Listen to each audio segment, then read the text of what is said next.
What is up, YouTube? We are back.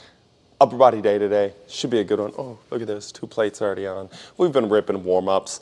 Almost done with the accessories for the first sets. We got some rotational stuff today. We got some rocky reverse sit-ups. And we got some sandbag presses. 4 rep max. Gonna be good. We had a bat speed day yesterday. Hit some absolute freaking tanks. So it's just great to see that the program's working where it needs to work. Again, we got Rochester this weekend. We got BP tonight. Just continue to prep for what we need to prep for. We got the Meathead Roundtable Part 5 tonight with Jake, Will, not tonight at 1 p.m., but with Jake, Will, and Tim Riley. Tim Riley, new guest on the Meathead Roundtable, so should be a blast. Send in your questions on Instagram if you're there. Let's rip today, man. It should be a good one today. I got a good old Arms for Mom tank top on underneath the pump cover, the Yoakum Strength pump cover. And once we rip that baby out, man, it's over. It's time to go. So let's get it. Boom. So we got sandbag press here, just laying the sandbag on the chest, just a partial range of motion press. Again, we're not doing it to save the shoulders. We're not doing it for anything special other than it's just a bench press variation, working just a little bit above the bottom range of motion. I like the sandbags instead of boards. I think it gives you something to kind of press into just a little bit more, press out. It feels like it stays on the chest just a little bit more. Obviously, boards you can put underneath the chest, and there's not a huge difference. But the only thing I really enjoy the sandbags over the boards is the functionality of we can use the sandbags for other things, and they're just kind of in the gym, so I don't have to go get a bunch of boards, so I just use the sandbags there. Boards, obviously, you can be a little bit more specific with the heights of, but I mean, honestly, if you're any team sport athlete and you're worried about what height your board press is at, you got things wrong, man. If you're a power lifter, maybe you wanna work on specific ranges, but man, if you're an athlete, that's the least of your concerns. So 4 rep max today. Let's rip this.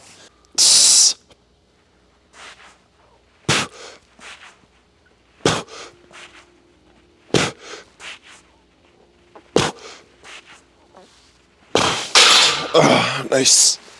It was a little low on the chest with the sandbag. I feel like I was kind of getting stuck in a weird spot, but we'll keep ripping. We'll add a little bit more weight for like the last decent warm up, and then we'll start ripping working sets, and I'll record the accessories, and we'll go from there. Let's go. We got these rotational swings here. So we got this dumbbell in our hands. We're punching through. What did I do with the 15 pounder? 15 pounders right over here. So we're going daddy hacks with the dumbbell here. Getting a little bit longer length with the dumbbell. We get a little bit, so it's not as full, obviously, as the PVC pipe. We just get a little bit of hammer action there, whipping it through, going there. If you have a bunch of athletes, probably want to recommend this one with the single hand, because if you let it go, we've never had an athlete let it go, but if you do, and you never know with a group of dumb athletes, I've seen just ridiculous things happen. But they might throw it at each other, so don't do that. But I really like this aspect of it, of the overweighted aspect, the overweighted and a longer leverage aspect with the rotation patterns, because I think it forces the body to handle that force through the body and decelerate. That's why when you don't release, you have to decelerate. You have to stick some of those positions, and that's something, especially when I'm swinging really, really hard on, I notice the body collapses just a little bit in certain parts. So last year was kind of that glute was kind of given out, and this year a little bit of the ankle. Sometimes if I really get a hold of one, like I know I really spanked the ball, if I'm going here and it kind of just bleeds, it kind of rolls over. Everything else is staying straight, but the ankle, just kind of feel that. And I think a lot of times with these, when you're overweighting it, and this is what really nice with really heavy bat too, like 36 ounce bat, just taking dry hacks with that. When you overweight it, it forces the body to decelerate. Same thing with like strength training, but you're strength training that rotational pattern. So you're gonna stick here, take it, rip hard, stick that position, then we're gonna come back, all right? So let's do it. We got 3 each way.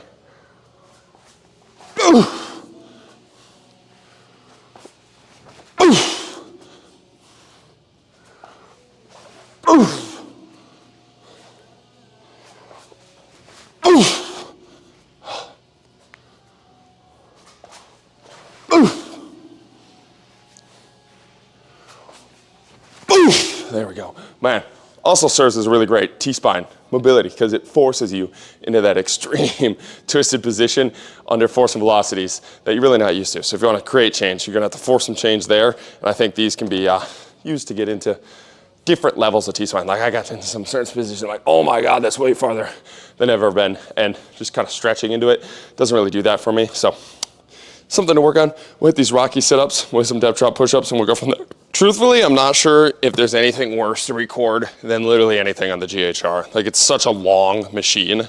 It's so hard to record and make it look cool. Like, there's no good angle on a GHR.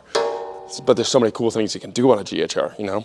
Anyways, we got these rocky sit-ups. These were way cooler when I programmed them for Monday, but now it's Tuesday after the single leg isos yesterday. So the first set of these was pretty tough. My hamstring was cramping. It's not a hamstring exercise, but just sore from yesterday. Anyways, we're sitting up here, spinal movement for the day. Put the ball on the back here. We're gonna sit up, we're gonna twist, twist, come back down. We got 6 of them. These actually feel nice, Rocky style. Let's go. Ooh, that thing's moving. That's not good. Ooh. Ooh. Ooh. Ooh. Ooh. Ooh. Ooh.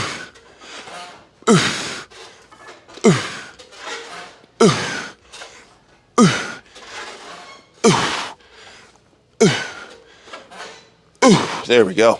Those are money. Like those? Let's get back to benching. Let's go. Woo! All right, let's rip. Here we go.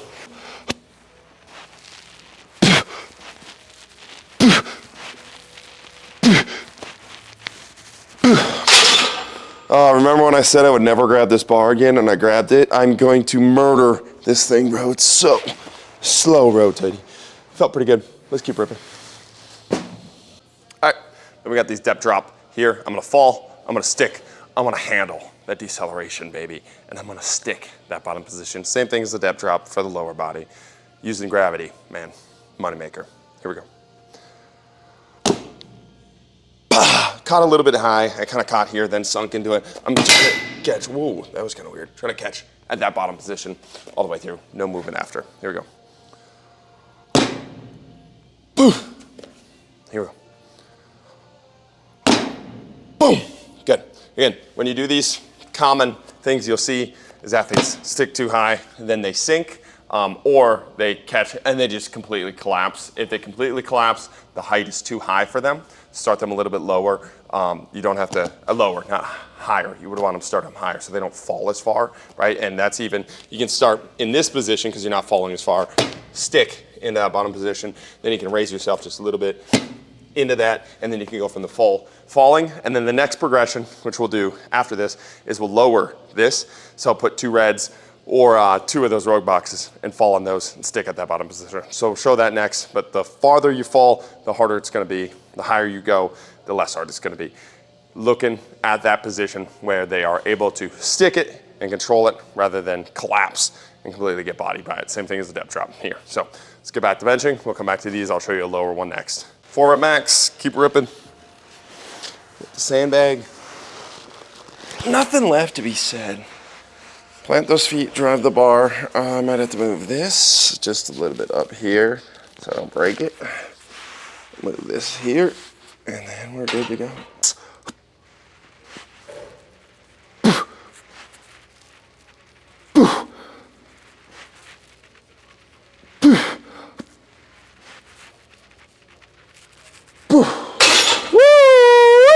Damn, that thing is lost my groove a little bit there, man. I was kind of like upright, getting stuck with wide elbows. Gotta lock it in just a little bit more. I'm gonna go one more set, hopefully lock it in a little bit better, and it should be cleaner. And then, yeah, we got depth drops, and then we'll probably hit a slingshot set here just to bring those out, and then keep ripping. Then this would be the next level, the most advanced variation that we kind of do here with the 6 inches off the ground. There's 2 different ways you can do these. You can kind of kick your feet back, jump into it, stick that bottom position, or fall into it. Honestly, I like to jump into it a little bit better. It's a little bit more consistent with the fall. I think a lot of times when you fall, you get a little bit too far forward with those hands a little bit, but that's part of the process too. So we're gonna be here and sit here in this position. I'm gonna kick my feet back. I'm gonna stick that bottom position, and then I'll show you one of the fall ones here, but we got 3 of these here, so we'll go here. Ooh, just like that. Ooh, I'm gonna take off these. That hurt. Crushing my pearls, bro. Here we go. Boom. So that's the kick out. And then the last one would be the fall. A little bit more intense here. Sticking here. Boom. Just like that. We're gonna stick the last one here. Boom. There we go. All right. Just like that. Let's get back to benching, finish up benching. We'll go from there. All right, last set here. Nice and crisp, crispy 4 here. Hopefully grooving it just a little bit better than last time. On the bench press setup, we should probably talk about that. Make sure your feet are planted and driving through, right? You should have tension in all of your lower body. All the greatest bench pressers in the world talk about the bench press being a full body lift, right? So locking the lower body in. When I go, I'll just show you guys. When I go, I'm coming here, I'm pulling up, I'm setting my upper back. So I'm gonna pull and arch just a little bit to pull back my scaps and set my upper back. And that's just to have something to push against. So I'm keeping my back tight, something to push against. Because when I push my feet, I drive my feet, I'm pushing myself this way through the bench. So if I don't set my back and I'm pushing as hard as I should with my legs, I'm gonna slip off the bench just like that. So I'm gonna come up, I'm gonna pull myself up, I'm gonna set my upper back here, set this position, okay, now I have a strong base to press off of right here, and then I'm gonna drill my feet into the ground, I'm gonna drill my knees out, and I'm pressing this way, okay? So when I press up, it's all going through. If I didn't have that press, if I didn't have the upper back when I'm pressing up, it'd be here because I'm driving up. So that's kind of the setup for the bench press. I see a lot of athletes really jack up the bench press, their form, just because they don't think there's no technique there. And I think the more you can get that lower body involved, especially if you're like me, where you're mostly lower body, helps that lift a ton. So here we go.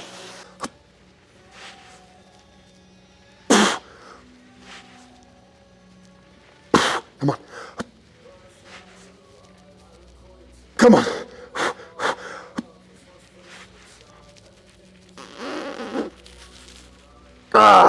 Yep, all right. Man, got absolutely body there. That bar, this is not why I'm missing the weight, but fuck, man, that bar just rolls in your hands the whole time. It feels like you're sitting there and pressing with a weak wrist. I should have switched over once I recognized it to the stable bar so I can drive through. Right there, I felt like I was trying to stabilize the whole time and hold on to that. That's why guys do those wrist wraps, right? So there is no weak point at all. It's just all one straight line, everything's going through. Force-wise, right there, man, everything was just, it's like fucking kinks. It's pressing out, man. Wasn't great. We'll go to slingshot bench here. We have one more set of slingshot bench, just to hit something, get a little more reps in there, and then we'll go to our accessories. Accessories are a ripper today, man. They're spicy, so let's go. Super extra setup here. Not benching enough weight to have a super extra setup. Here we go. Oh, this is gonna be actually goofy. We'll see if this works. We'll try it. I might call a welty ISO on this one.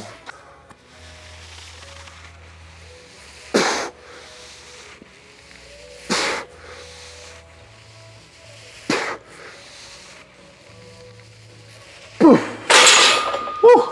There we go. All right. Disinterested. We're gonna go lift. Let's go. All right, then the dip ISO we've been working on. 3 minutes at the bottom.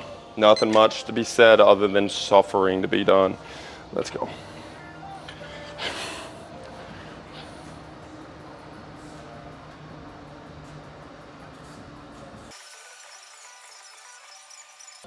Oh.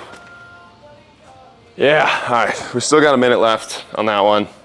Nice and spicy. Take a little break, reset. Proclamation here. Book of Yokian, number 6, verse 9. The ISOs you suck at the most are the ISOs you need to do the most. Anything that you are absolutely god-awful at, dips for me, you need to do until you're not god-awful at it. Like that's one of the best indicators of what you need to work on is the things that you suck at. And like so many athletes are, what ISO should I do? What exercise should I do? What program should I do? The one you're terrible at, and just continue hammering away at it until you're not terrible at it again. And I bet you find a lot of really good stuff there that you don't find in things that you're already good at, right? So when I do these dip ISOs, my right shoulder feeling a little clunky, a little sticky at the bottom. Like, okay, we found something in the right shoulder. We can work on that right shoulder a little bit. Left elbow, we already know about the left elbow because it swings, but still, like that's something we need to work on, right? So it's parts of the body that are kind of like falling apart that we need to work on, and the way to work on it is the poison that is showing me it, right? So continue to crush these. We got 1 more minute left, and then we got these shoulder circles. It's really nice. These shoulder circles are money. So here we go. Let's hit it.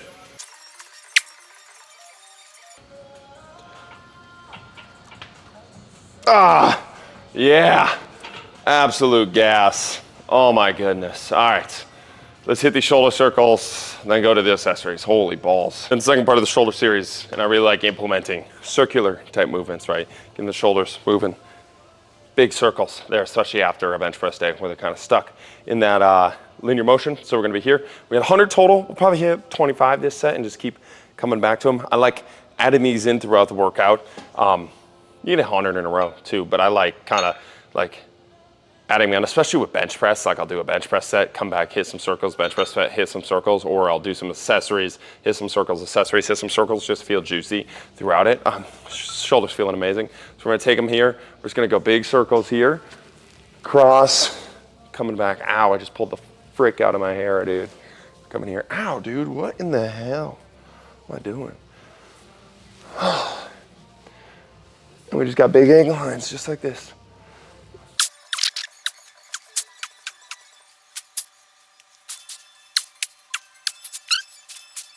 Boom, just like that. Money. Feeling greasy, feeling nice. We'll probably come back and hit another set of those and keep ripping. In the start of the pump series here, we got 25 snatch grip rows, just going nice and wide here. Bent over in this position, building up a nice, strong back. Here we go, 25.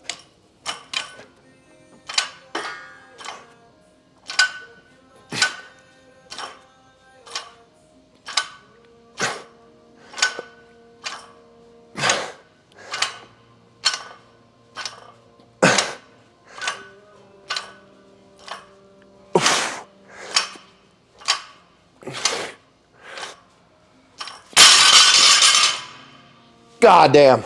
Woo! All right, that's fun. Let's go. Last part of the isometric series, the shoulder building series, the armor building series, is this little reverse Chinese plank here. Shoulder Chinese plank. I don't really know the T pose. So we're gonna be up here, feet elevated. We're gonna have arms in this T position. We're gonna bring our hips through. We're gonna hold for 2 minutes. We got 30 seconds left of this. These are butt cheeks. The upper back is fried annihilation here. These are hard. Let's go. Creating some tension through that upper body, and we're holding. Oh my God. Holy fuck, bro. Those are hard. Those are hard. The traps are on fire. Man, most of it's just like finding the ability to create tension through that movement. That is a spicy one, man. That is a keeper. Try that one out. Dang. 2 minutes. Whew. All right, here we go. We're gonna hit, we got some curls left and we got some side bends left. And I think that's it. Nice little pump. Let's go. All right, we got some elevated, foot elevated side bends here. We're kicking this foot up onto something high here, holding this position. We're side bending nice and deep down. We might not be able to talk here a ton. I'm already cramping. Oh my God, that hip is spicy. We got 8 of these here, ripping them. Let's go. Oof. Oof. Oof. Oof. Oof. Oof. Oof. Oh my God. Woo, that's a good hip one. That's a good hip oblique one. One of my favorites. We've been ripping those for a while now. Every time, spicy. Man, that foot, that hip today, spicy. All right, hit the other side. Here we go. Forbidden angle here. Let's go.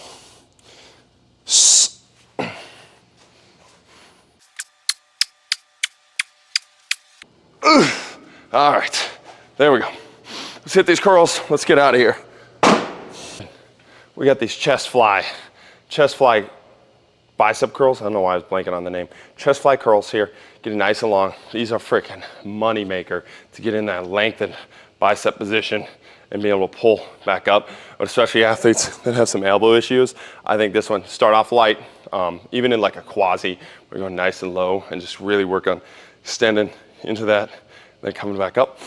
Could be a really nice one, or an isometric, just where you're stretching. I know Medicine Through Movement puts a ball on his back sometimes, and he's working some of that spinal flexion here. But you can also work that spinal extension, sorry.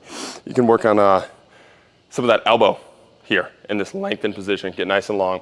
Really like this one, feels amazing. Wouldn't push it if you have elbow issues with weight right away. I would get used to it first and then push it. That's with everything. But this one, you can kind of feel a little bit of a pull here.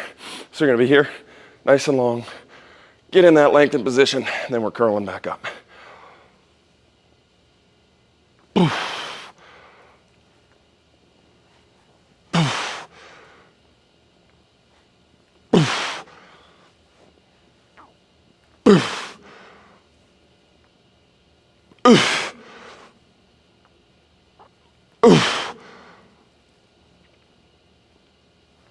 There we go, man. Yeah, that one is spicy.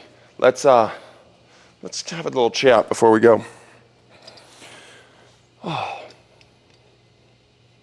there we go. All right. Oh no, I gotta raise you up. I gotta raise you up. Raise you up. Boom. There we go. Looking like a little freaking Chad monkey here. But it was good, man. Today was a good little pump. Got everything done that I want to get done. We got BP coming up. We got this podcast in 20 minutes. I'm gonna run to BL High from the pre-workout. Actually, we didn't take pre-workout today, but we had a little caffeine before. I'll be all jittery. Take a little nicotine gum, little 1 milligram, 2 milligram nicotine gum. If you're 18 years or older, nicotine gum's kind of a cheat code, man. It's to get that fucking focus. For me, man, kind of goated for podcasts. Really like it. Yeah, life updates. I hate life updates, man. I don't know. I hate when people ask me, like, how's life? Like, what are you up to? For some reason, it's just like, man, ask a better question. I don't know. I don't like that question when people ask that question. But it might just be because maybe that's just a sign that I don't think about my life enough. You know, like I think about other things going on. Maybe I just don't think about my life. I don't know. Maybe that's like an introspective moment I need to pay attention to. But I despise when people ask that question. I love hearing about other people's lives when they tell me about their lives. And I feel like a lot of people are really good at answering that question. I just don't have a very good answer for that question. But I've been trying to get better at it. And one of the things I've been thinking about is like, again, just life goals. Like what is the goal right now? What am I trying to push for? And in this balance, this weird balance of most of my life, I have been able to completely blind myself to every other thing to go chase something. Whatever shiny was in front of me, I could go chase it and go get it. And it was simplified my life super, super well. It just simplified everything. It's like, of course, option A is the right choice because it leads to result B, and I want result B, right? Or I want result A. I want that trophy. I want that All-American title. I want that job. I want that gym. Whatever it was, like I could just put on the blinders and go get it. And was chasing all these things for something else, obviously. Like chasing all these things for love, to be seen, to be heard, to be valued. And I really believe you don't throw those things out. I don't think you develop that love, you develop that ability to be seen, heard, and loved. Like I think a lot of males and females are the same, but I can't speak from the female perspective. Like you do need to validate yourself. You do need to have a purpose on this earth. You do need to have a worth. Otherwise, you are gonna have that intrinsic feeling. Like we weren't put here to like skip in fucking fields, and we know that. We know that deep down. We feel those feelings. But I could get to these points where I was chasing this thing, but it was chasing it for something else, right? It was to be seen, to be heard, to be loved. And I would get these things and it wouldn't give me that deep down feeling of seen, heard, and loved, but it would give me the trophy, right? And it would simplify my life. And then I go in these periods where it'd be like, okay, what do I do next? And I just find the next goal and I just find the next goal. And I feel like, I keep talking about the quarter life crisis, but I feel like this is a lot of people's midlife crisis. I just kind of clicked with that today. It's like the midlife crisis is when you have the high paying job, you have the family that loves you, you have all of these things, and you still are like, well, what the fuck am I doing now? Like what am I doing now? What now do I do? You know, do I go make more money? Do I get a better family? You know, like I've already done all the things that I was hoping to go do, and that's not the same. Again, I hate saying that I have done a lot. I hate that feeling of like, it's not the ego thing. It's just I've accomplished a lot of the things that I've wanted to accomplish. And now it's like, okay, what now? Do I go chase another goal? Do I go chase, well, like what do I go chase now that will give me that feeling of simplification, right? Because right now, if I don't have the simplification, it's like everything is kind of, it's not a little nihilistic, but it's like okay, you're living for the moment. That's great. I'm feeling like I'm living for the moment, which is amazing. I feel great in these times, and I feel present. But it's also like there's something else, man. Like, what else is there? Like, why am I here? What am I doing? What's going on? You know, why am I lifting weights? Why am I making YouTube videos? Why am I making Instagram contents? And I can hack the system. I can do an Instagram reel today. I can do an Instagram post today that'll get 1,000 likes. That'll get a bunch of shares. That'll sign up programs. And that was my goal before, man, was to develop the ability to go do that, to go get the big post, to go do these things, to go get the sale. Like, that got me up in the morning. I was all excited about it. And now it's like, I know I kind of have that game. And not down to an absolute T, but it's like, I kind of already know how to do that. What now? Like, what else do I do? And I'm really searching for that thing. I don't feel lost or like depressed or down even. Like, I understand, like, I'm at a really good spot in my life and I feel very blessed to be where I'm at. I'm thankful for it, but I also like to think about these things a lot and think about, okay, what now, you know? And I really do believe it's a loading period too. It's like there'll be something that pops itself up, but more so for myself in this voice memo, it's in being able to look back on periods in my life as almost a journal. It's like right now you're sitting in this kind of weird moment of, why do you do these things? And if you don't have that why, as cringe as that is, I fucking hate when you need to have a why. Like, the Simon Sinek, it just got ruined for me in the college world because we just used it to like get people in our cult of college football. But anyways, like, why am I lifting weights? Why am I making YouTube videos? So like, what's it for? Where's it going? And if you don't have that, then it's kind of just doing it and going through the motions, you know? And for me, that doesn't really work, but I also don't want to go just grab onto the next goal and get lost in the next blinder. Because again, once you have accomplished things, you realize, like, at the end of that journey, it wasn't really what you were searching for. So now when you start the journey knowing, okay, once I get this trophy, it's really not as rewarding as I think it is, it motivates you a lot less, which is kind of this weird thing. Like the knowledge is great, but it's also amazing when you're just ignorant to it and you are just blindly chasing something. But now it's kind of at a point where it's like, well, I could go chase that trophy, I could go chase that trophy, but I know at the end of the day, it's not really going to be that great. So what is going to be that great, or what is that next level? What is the thing that I'm really, really, really, really searching for? And maybe, I think most of it's just enjoying the process. I think that's why I love softball so much, because I actually thoroughly enjoy the journey in the moment in and of itself. We could lose softball games and I still love the practice, like the skill set of practicing. The lifting is not the same way for me. If I miss a bunch of lifts or I do things like that, it's not the same way. I really have to motivate myself differently to lift, and I have to like convince myself and do all these things. I need to have a reason to lift. Softball is not that way for me, but finding maybe something a little bit more productive in the long term, not right now, I enjoy softball right now, but in the long term of what was I put here to do, to enjoy the journey with. And I think softball allows me to enjoy the journey, but I want to find something a little bit more tangible there. Like, what is that? Like, is it the podcast? Is it having conversations with people? Is it making memes and making people laugh? I don't know what that is, but we're working on that and understanding that and just thinking about these things, right? That's another thing I want to just quickly talk. Like, when I talk about these things, it's not that everything in life is falling apart or life is the worst or I'm completely lost or it's a midlife, quarter-life crisis where everything is just falling apart and I have no direction and no purpose. I think that's one of the things, like when you voice these things, when you're working on thoughts, I think a lot of people just take them in the moment. They're like, oh, he's completely lost. He's completely, like, whatever it is. It's like, we're working on these thoughts. Like, it's okay to work on these thoughts. It's okay to openly work on these thoughts with your guests and with mostly yourself. Like, tangibly craft these thoughts out there when it's not decided in your head, I think helps a lot of people. And I think a lot of people only put things out there when they have the answer. Like, they're talking about going on a journey with you in these content things, but it's like they already have the answer. They know where start point A is and start point B is, and they just kind of go in that pathway and they like talk like robots.